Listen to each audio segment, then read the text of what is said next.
Seasons turned, and Emberholt healed the way villagers do, slowly, quietly, one ordinary morning at a time. The hill fort stood rebuilt behind its palisade walls, smoke curling from chimneys, children's laughter drifting through the lanes again. On the hillside above, two memorial stones kept their silent watch, weathered now by rain and wind, though never once left bare of flowers. The grief had not vanished.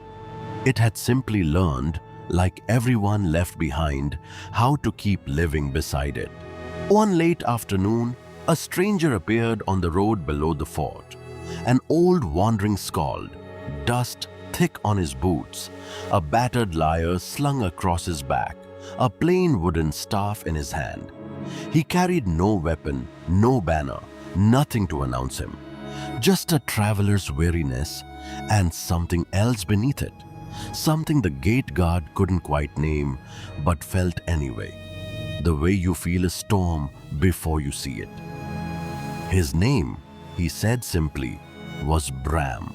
That night, Bram sang in Emberholt's hall, and the village fell utterly silent to listen. His voice carried old sorrows and older triumphs, songs of warriors long buried and battles long won.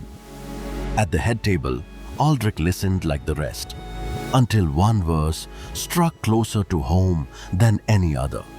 A verse about a young warrior, a storm and a promise kept even in death. Something in the old man's face changed, though he said nothing, not yet. When the hall had mostly emptied, Bram approached Aldric directly. He asked for a gift. He said, nothing grand, only the finest horse in the stable. Aldric, moved by the night song and glad for an easy kindness, began to agree, until Bram added the condition that changed everything. The horse could only be given to him, he said, by one hand alone. Not Aldric's, not any living hand in Emberholt. It had to come from Varin himself. Aldric's grief, so carefully rebuilt these past months, cracked open all at once. Varan is dead, he said, his voice breaking on the word. He has been dead since the storm. No living man can summon the dead to hand out gifts, however deserving the request. Take the horse from me, Bram, freely and gladly, and let an old father's grief rest undisturbed. But Bram only shook his head, gentle, immovable, as though he had expected exactly this answer. Bram did not argue further. He simply rose and walked alone into the empty hall, moonlight falling in pale bars across the floor. If Varin would not come to give the horse himself, he decided, then he would not accept it from any other hand. Not from pity, not from ceremony, not from anyone's well-meaning grief. He would wait, he told the silence, however long waiting required, even if it came to it, until his body gave out.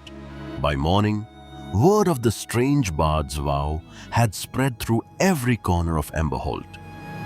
Some villagers pitied him, calling him grief-mad, worn thin by too many roads and too many songs about the dead.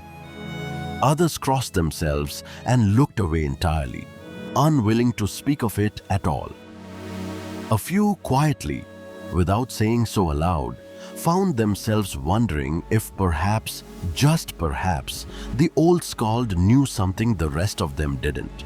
At dawn, Bram climbed the hillside to the memorial stones, set down his lyre and staff, and lowered himself to the ground before them. He ate nothing. He drank nothing. He simply sat, back straight, eyes closed, hands resting on his knees, as still as the stones themselves. The wildflowers at their base swayed gently in the morning wind. Behind him, far below, Emberholt went on with its ordinary day, unaware of how closely it was being watched. One day passed, then another. Bram did not move from his place at the stones, did not eat, barely seemed to breathe. His cloak hung looser with each sunrise. His face grew hollow. His hands trembled faintly in his lap, yet his back stayed straight, and his eyes, when they opened at all, stayed fixed on the same distant point on the horizon. Villagers who climbed the hill to check on him found no words that could move him. On the fourth night, the wind changed. It came suddenly and wrong somehow, bending the grass flat in a direction no natural gust should blow. Bram's eyes snapped open. Storm clouds gathered overhead far too quickly, blotting out a moon that had been clear only moments before. And between the two memorial stones, a faint light began to bleed upward from the earth itself, cold and pale, growing brighter with every heartbeat that Bram sat frozen, watching it rise. The light became a shape, and the shape became a man, though nothing about him belonged fully to the living world anymore. Varin rose before the stones, translucent and vast, edged in ghostly blue-white fire, his eyes burning with a light that held no warmth in it at all.